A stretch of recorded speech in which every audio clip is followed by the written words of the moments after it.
नमस्ते, फौजी wife YouTube चॅनलमध्ये तुमचे मनापासून स्वागत। आज मी बनवणार आहे दोडक्याची भाजी। हे चोपडे दोडके आहे, आमच्याकडे याला विदर्भामध्ये चोपडे दोडकेच म्हणतात। काही ठिकाणी अकोला साईड इकडे घोसावळे म्हणतात, तर काही ठिकाणी याला गिलके पण म्हणतात, काही ठिकाणी तोरी पण म्हणतात। याची ही चटणी बनवणार आहे मी आज। खूप सिंपल पद्धतीने आणि खूप टेस्टी बनवणार आहे। याच्यासाठी फक्त 1 पाव हे दोडके घेतले आणि 1 कांदा घेतलाय, 4 ते 5 हे लसणच्या पाकळ्या घेतल्यात। सर्वात पहिले कांदा कट करून घ्यायचा।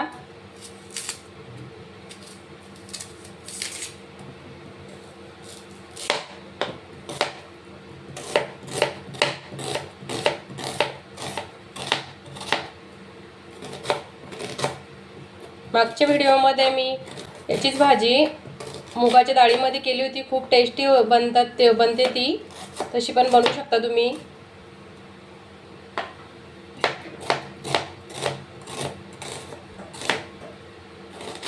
मागच्या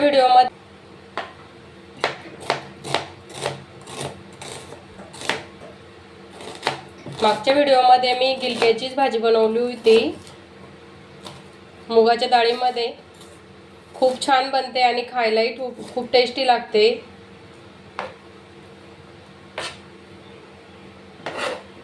नंतर हे गिलके कट करून घ्यायचे, हवा तसा आकार देऊ शकता, पण मी याला एका दोडक्याचे असे 4 भाग करून असेच कट करणार। ही लवकर पण बनते मग।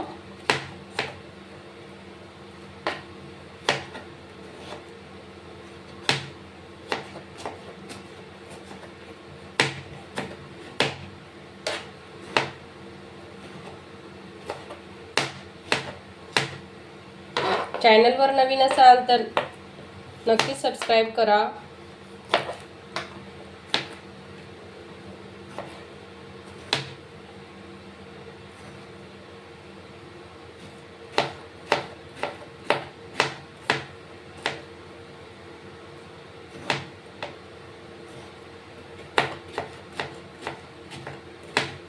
मीडियम साईजचे तुकडे करून घ्यायचे।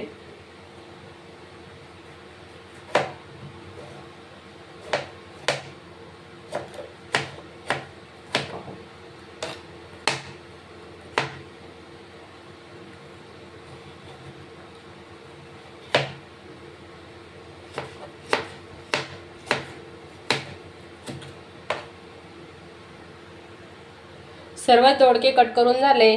मी याच्यावरची साल काढत नाही, यामध्ये पण विटॅमिन असतात म्हणून काढायचीच नाही। आता खूप साऱ्या बायका हे छिलके काढून टाकतात आणि मधला जो भाग असतो त्याचीच कट करून भाजी बनवतात, पण तसं न करता अशीच बनवायची। पाकळ्या घेतल्या, त्याच्या फक्त एका पाकळीच्या 3 तुकडे केलेत। तर कढई ठेवायची तापायला।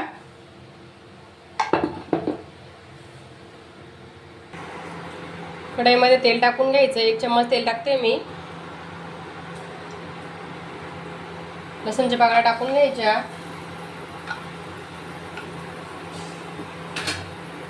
कांदा टाकून घ्यायचा।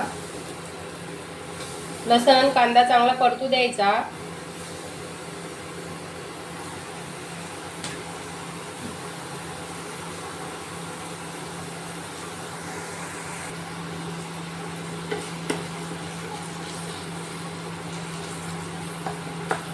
ब्राऊन कलर येईपर्यंत परतू द्यायचा कांदा।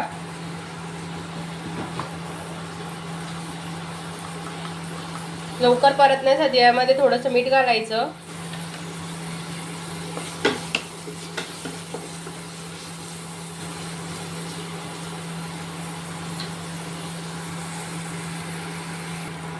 कांदा थोडा परतायला लागलाय, यामध्ये लाल तिखट टाकून घ्यायचं। 1 पावसाठी मी 1 चम्मच टाकत आहे। चवीपुरतं मीठ घालायचं, थोडीशी हळद घालायची आणि चांगलं मिक्स करून घ्यायचं। यामध्ये मी कुठलाही मसाल्याचा वापर न करता एकदम चमचमीत भाजी बनवणार आहे ही, फक्त वाफेवर।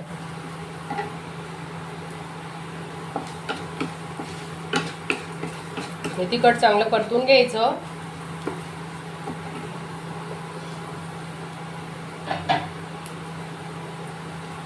यामध्ये हे गिलके टाकून द्यायचे.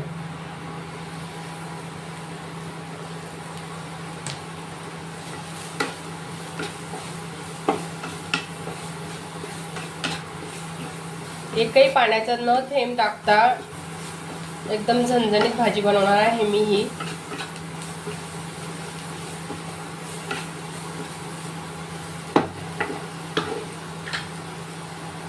झाकण ठेवून 10 मिनिटं याला होऊ देणारच,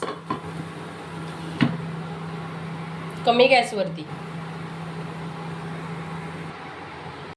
10 मिनिटं झालेत. तुम्ही बघू शकता आपली चटणी बनवून रेडी झाली आहे.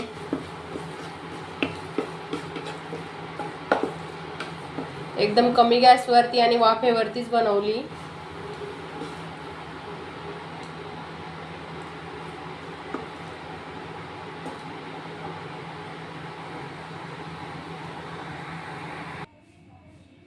चटणी बनवून रेडी झाली आहे.